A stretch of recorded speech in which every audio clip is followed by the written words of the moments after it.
अपनी बेटियों की हिफाजत करिए, वरना हो सकता है कि वो किसी दरिंदे की शिकार बन जाए। ये ना सोचिए कि आपकी बेटी की उम्र क्या है, अभी तो वो 4 साल, 5 साल, 7 साल, 8 साल की बच्ची है। उसके साथ तो कोई इंसान दरिंदगी नहीं कर सकता, वो तो छोटी है। या आप सोच सकते हैं, दरिंदे नहीं सोचते। हरियाणा के नूंह से एक मामला सामने आया है, जहां 3.5 साल की एक मासूम सी बच्ची, जिसने अभी दुनिया देखा ही नहीं, उसे सही गलत शायद मालूम ही नहीं, जिसे अभी न रिश्तों के मतलब मालूम, जिसे ये पता ही नहीं कि ये दुनिया क्या है, उस छोटी सी कली, उस छोटी सी बच्ची के साथ 34 साल के हरिश्चंद्र ने बलात्कार किया। असल मामला ये है कि हरियाणा के नूंह में शाम के वक्त एक मुस्लिम समाज की 3.5 साल की बच्ची अपने घर के आंगन में खेल रही थी। तभी पड़ोस का रहने वाला एक व्यक्ति आता है और उस बच्ची को लालच देकर के वहां से लेकर चला जाता है। पास में एक पहाड़ है, उसी पहाड़ पर चला जाता है और वहां उस 3.5 साल की बच्ची के साथ दरिंदगी करता है, उसका बलात्कार करता है। और उसके बाद फिर वो सोचता है कि अब क्या किया जाए। उसे शायद लगता है कि ये तो गलत हो गया, ये तो नहीं करना था। उसके बाद उसे इस बात का एहसास होता है कि कहीं ऐसा ना हो कि ये लड़की बच जाए। अगर बच जाएगी तो मुमकिन है कि शक्ल से पहचान जाए, या फिर गांव इलाके में कभी देखा हो तो घर वालों को बता दे कि उस तरफ के अंकल थे, उन्होंने इस तरह का काम किया। कुछ भी हो सकता था। तो उस आरोपी ने ये सोचा कि ऐसे तो काम नहीं चलेगा। उसने पहले बलात्कार किया, बलात्कार करने के बाद उस छोटी सी बच्ची के हाथ को तोड़ दिया। हाथ ही नहीं तोड़े बल्कि पैर को भी तोड़ दिया। जिस्म के अलग अलग हड्डियों को तोड़कर उसे वहीं छोड़ करके वो व्यक्ति वहां से फरार हो गया।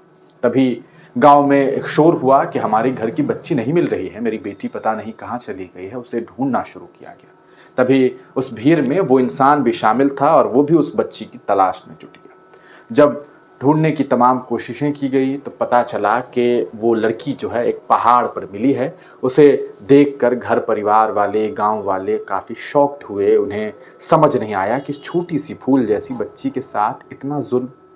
और फिर उसे वहाँ से लाया गया। प्रशासन को इस बारे में सूचना दी गई, सीसीटीवी फुटेज से तलाशी शुरू की गई। इसी दरमियान पता चला कि जो व्यक्ति माता पिता और तमाम गांव वालों के साथ मिलकर के उस बच्ची को ढूंढ रहा था, उसी में से एक व्यक्ति जो है उस लड़की के साथ बलात्कार किया, उस बच्ची के साथ बलात्कार किया। पता चला कि बलात्कार करने के बाद वो वहां से हड्डी तोड़ करके उस लड़की का भाग आया और भागने के बाद गांव वालों के साथ मिल गया, ताकि किसी को पता ना चले कि उसी ने ये सब काम किया है। लेकिन जब प्रशासन ने हरिश्चंद्र को गिरफ्तार किया और उससे पूछा कि तुमने ऐसा क्यों किया, तो उसने जवाब दिया, मैं नशे में था, मैंने शराब पी रखी थी, मेरा मन, मेरा दिमाग, मेरा दिल मेरे अपने काबू में नहीं था।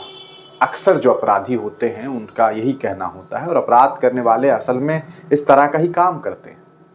खैर, अभी प्रशासन ने उसे गिरफ्तार कर लिया है। मुझे उम्मीद है कि कोई समर्थन में रैली उस व्यक्ति के नहीं निकालेगा, जैसे कई बार हुआ भी है, और उस व्यक्ति को जल्द से जल्द सख्त से सख्त सज़ा दी जाएगी। आपको बता दें, इस पूरे मामले को लेकर के जिस लड़के की गिरफ्तारी हुई है उसकी तस्वीर आप देख रहे हैं। इसकी उम्र 34 साल है, हरीश चंद नाम है। 4 साल की, 3.5 साल की ये बच्ची है को किडनैप करके रेप किया। बच्ची रोई तो हाथ पैर तोड़ दिए, पहाड़ी से फेंक करके जान भी ले ली। अब हरीश को अरेस्ट कर लिया गया है। हरीश ने अपराध करना स्वीकार किया है। उसका कहना था कि अपराध के समय वो नशे में था। आरोपी पीड़ित परिवार के साथ खोजने लगा था बच्ची को, यानी कि वो भी साथ साथ जो है तलाशी ले रहा था। जब काफ़ी देर बाद बच्ची का शव पहाड़ के ऊपर झाड़ियों में मिला तो पता चला कि आखिरी बार बच्ची के साथ हरीश को ही देखा गया था। तो ये मामला है, और इस तरह के कई मामला देश से रोज़ इस तरह की कई खबरें जो है मुल्क से रोज़ सामने आती है। इसलिए हमने शुरू में ही कहा था, अपनी बच्चियों का ख्याल रखिए, भले उसकी उम्र 2-2.5 साल क्यों ना हो, या उसकी उम्र आपके घर में किसी महिला की उम्र 70 साल क्यों ना हो। इस देश में दरिंदे घूम रहे हैं जो औरतों को, बच्चियों को दरिंदगी के निगाह से देखते हैं और मौका मिलते ही दरिंदगी करते हैं। अपनी राय ज़रूर लिखिएगा, इस वीडियो को ज़रूर शेयर कर दीजिएगा ताकि लोग सावधान हो जाएं।